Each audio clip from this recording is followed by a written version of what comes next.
All right, CNN political commentators Ben Ferguson, Marc Lamont Hill are back. You just heard it from Jeff. You have the Clinton camp saying this is partisan witch hunt. You've also got, the latest developments coming from a federal judge. So, Marc, let me begin with you. Is this a partisan witch hunt? No, not yet. I think that reasonable questions are being asked, and Hillary Clinton should provide the answers. So far, she's been cooperative. It doesn't mean she's been running to the media and answering every question that people want, but she's answered the questions at the appropriate time.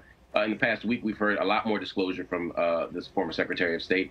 And I think it's a legitimate eyebrow raiser. I don't think it's a witch hunt yet, but I suspect after Hillary Clinton has answered all questions, people will still be after her on the campaign trail, and they will try to make this Benghazi Part 2.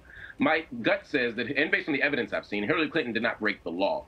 Might she have bent a rule? Might she have done something that's improper or at least undesirable? Perhaps. We've seen it from other people like Colin Powell, though, in the past, who wrote in his memoir that he did the same thing. I don't think she broke the law. The Clintons are too careful for that. But I think this will be a dark cloud that hangs over her for the next year and a half. Ben, how dark a cloud? I think it's going to be a big one. I think it's obvious how big it is just because of the fact you have Joe Biden looking at possibly running against her. And you see Bernie Sanders surging in many places. I mean, Hillary Clinton, let's be clear, she has not been cooperative. She basically had so much heat on her about her email server for such a long period of time. It became such a political distraction from her campaign messaging. They were forced into this. And she said that she did not have top secret emails. We now know that, in fact, there were top secret emails. And she said that she wiped the server. Well, now we know that there may be a lot of backups there. So I think this is far from being a witch hunt. This is about, did Hillary Clinton do something improper and purposely delete things that the American people should know about while she was spending time as a taxpayer's employee? And the answer looks like yes. Marc, is this what has opened the door perhaps wider for Joe Biden, who, by the way, is polling better against Trump, the GOP leader, in key swing states? You see him right there, Florida, Ohio, Pennsylvania, than Hillary Clinton is? I don't think it's this per se. I think it's the fact that Hillary hasn't taken a stranglehold on the polls the way people had expected.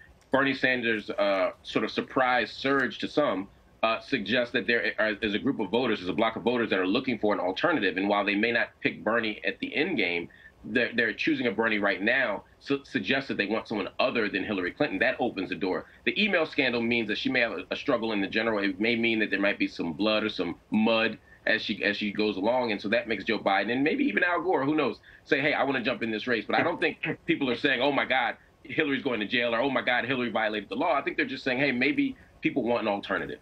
Ben, this new CNN ORC poll finds 53% of Democrats want to see a Joe Biden challenge to Hillary Clinton. And also there's this Quinnipiac poll that, as I said, you've got Biden doing better and a head-to-head matchup with Trump than Hillary Clinton doing. How likely is a Biden run right now? I think it comes down to a trust issue. I think there are a lot of people that look at Hillary Clinton and they have a hard time trusting her. And I think Joe Biden, in many ways, people kind of like him. They feel comfortable with him. They've seen him for, basically the last 7 years in the White House. They feel like he's not had any scandals around him. Are they excited by him? I think they certainly are. Otherwise, he wouldn't be polling where he is when he hasn't announced he's going to run. In fact, he's kind of been pulled into it through others who've said, look, you've got to take a look at this. There is a big opening here. People are not obsessed with Hillary Clinton the way that we thought they were going to be. And I think that a lot of people really like Joe Biden as a person. First of all, Joe Biden ran for president in 1988. He ran again in 2008.